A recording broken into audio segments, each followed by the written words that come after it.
حضرت ابراہیم علیہ السلام کی عمر مبارک 86 برس ہو چکی تھی، تاہم اولاد کی نعمت سے محروم تھے۔ انہوں نے اللہ تعالیٰ کی بارگاہ میں کچھ اس طرح دعا کی: اے میرے رب، مجھے نیک اور صالح بیٹا عطا کر۔ یہ دعا اللہ کی بارگاہ میں قبول ہوئی، اور آپ کی دوسری بیوی حضرت ہاجرہ علیہ السلام کے بطن سے آپ کو حضرت اسماعیل علیہ السلام کی پیدائش کی خوشخبری سنا دی گئی۔ عبرانی زبان میں اسماعیل کا تلفظ شمائل ہے۔ شما کے معنی ہے سن، اور ایل اللہ کے مترادف ہیں۔ چونکہ اولاد کے لیے آپ علیہ السلام کی دعا سن لی گئی تھی، اسی لیے آپ کا نام اسماعیل رکھ دیا گیا۔ حضرت سارہ رضی اللہ تعالی عنہا حضرت ابراہیم علیہ السلام کی پہلی بیوی تھیں، اسی لیے حضرت ہاجرہ رضی اللہ تعالی عنہا کے بطن سے حضرت اسماعیل علیہ السلام کی پیدائش کی خبر ان پر شاق گزری۔ اسی لیے انہوں نے حضرت ابراہیم علیہ السلام سے اصرار کیا کہ حضرت ہاجرہ رضی اللہ تعالی عنہا اور ان کے بیٹے کو یہاں سے دور کر دو، یہ لوگ میری نگاہ کے سامنے نہ رہیں۔ حضرت ابراہیم علیہ السلام کو یہ بات بہت ناگوار گزری، مگر بارگاہ الہی سے جب حکم ہوا کہ حضرت ہاجرہ اور حضرت اسماعیل کو ریگستان میں چھوڑ دیا جائے، حضرت ابراہیم علیہ السلام، حضرت بی بی ہاجرہ اور حضرت اسماعیل علیہ السلام کو اسی جگہ لے کر آئے جہاں آج کعبہ ہے۔ اس زمانے میں یہ جگہ بالکل غیر آباد تھی۔ ایک تھیلی کھجور اور ایک مشکی آب پانی کے ہمراہ آپ نے وہاں انہیں چھوڑ کر جب جانے لگے، بی بی ہاجرہ رضی اللہ تعالی عنہا نے انہیں روک کر پوچھا، ہمیں اس بیابان میں چھوڑ کر آپ کہاں چل دیے؟ حضرت ابراہیم علیہ السلام کی خاموشی پر حضرت بی بی ہاجرہ رضی اللہ تعالی عنہا نے پوچھا، کیا یہ میرے رب کے حکم سے ہے؟ حضرت ابراہیم علیہ السلام نے ہاں میں جواب دیا۔ تب بی بی ہاجرہ رضی اللہ تعالی عنہا نے انہیں جانے دیا اور فرمایا، ہمارے لیے اللہ ہی کافی ہے۔ حضرت ابراہیم علیہ السلام جب چلتے چلتے ایسی جگہ پہنچے کہ دونوں ماں بیٹا نگاہوں سے اوچھل ہو گئے، تو آپ نے اپنے دونوں ہاتھ بلند کیے اور اللہ کے حضور عرض کیا، اے میرے رب، میں نے بسائی ہے ایک اولاد ایسے میدان میں جہاں کھیتی نہیں، تیرے ادب گھر والے کے پاس، اے رب ہمیں تا قائم رکھ ربط، اے رب بعض لوگوں کے دل چھپتے ان کی طرف اور ان کو روزی عطا فرما اپنے فضل سے تاکہ یہ شکر کریں۔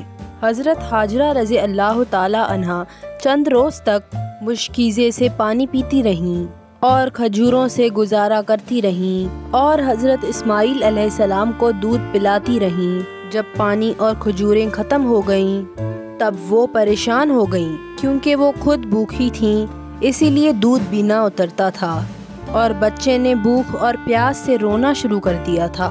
بچے کی بے چینی دیکھ کر حضرت ہاجرہ رضی اللہ تعالی عنہا نے پانی کی تلاش کرنا شروع کر دی، اور وہ صفا پہاڑی پر چڑھیں کہ شاید کوئی اللہ کا بندہ نظر آ جائے یا کہیں سے پانی مل جائے، مگر کچھ نظر نہ آیا۔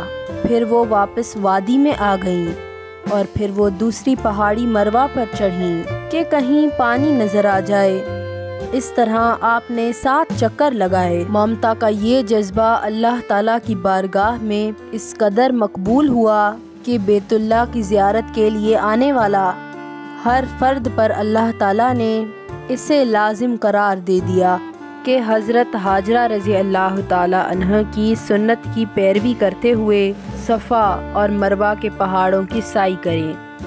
اس جستجو پر مشتمل عمل کے مقبولیت کا ایک اشارہ یہ بھی تھا کہ 7ویں چکر میں حضرت ہاجرہ رضی اللہ تعالی عنہا جب بچے کے پاس واپس آئیں تو دیکھا کہ جس جگہ حضرت اسماعیل علیہ السلام روتے ہوئے ایڑیاں رگڑ رہے تھے، وہاں سے پانی کا چشمہ جاری ہو گیا ہے، اور یہ چشمہ آج بھی موجود ہے، اور ہم لوگ اسے آب زمزم کے نام سے جانتے ہیں۔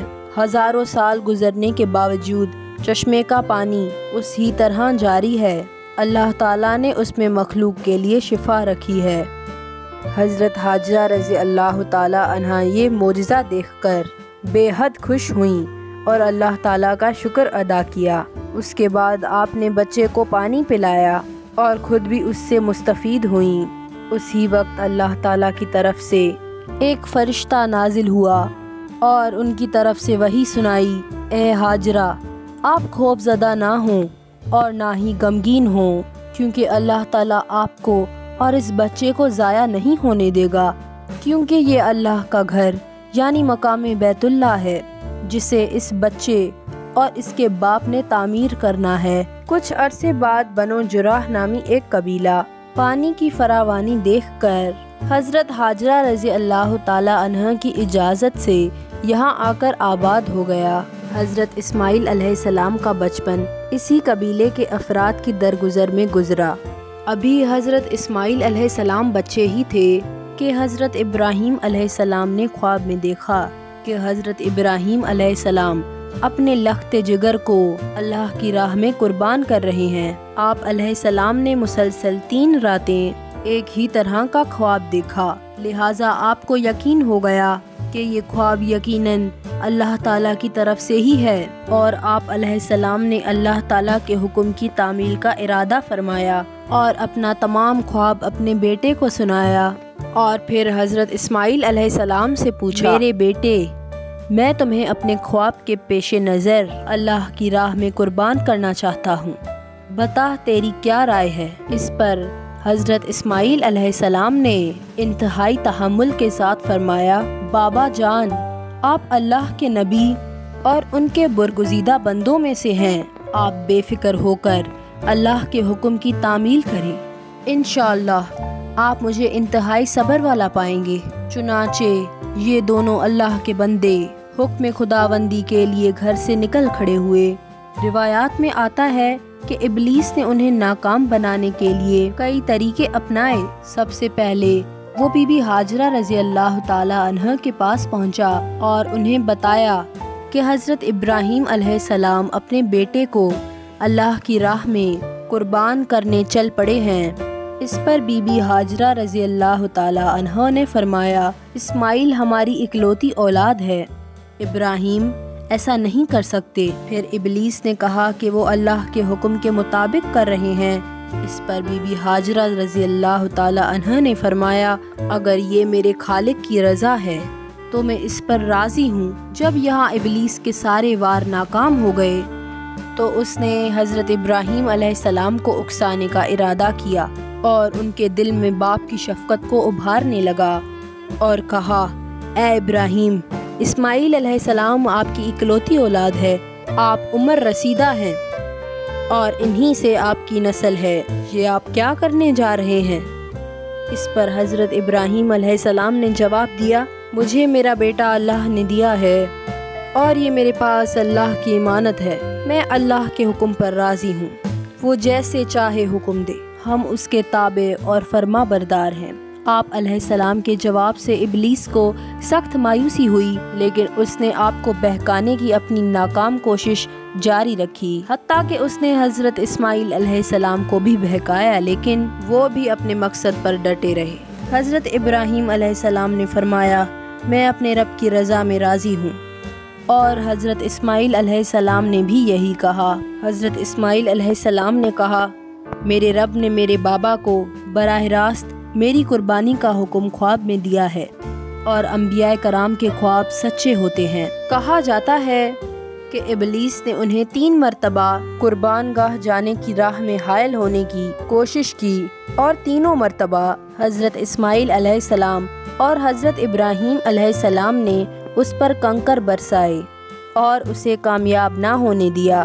یہی وہ سنت ہے جسے ہر سال حجاج کرام دہراتے ہیں، اور یہ سنت رمی کہلاتی ہے۔ بالآخر دونوں باپ بیٹا وادی مناہ میں پہنچے، جہاں اسماعیل علیہ السلام کو ذبح کرنا تھا۔ تب کائنات نے وہ منظر دیکھا جو اس سے پہلے کبھی نہیں دیکھا تھا، اور شاید قیامت تک نہ دیکھ پائے گا۔ زمین و آسمان ساکت ہیں، کائنات حیران ہے، فرشتے عرص زمین پر عجیب منظر دیکھ رہے ہیں۔ تبھی اسماعیل علیہ السلام کہتے ہیں، ابا جان، آپ میرے دونوں ہاتھ اور دونوں پاؤں باندھ دیجئے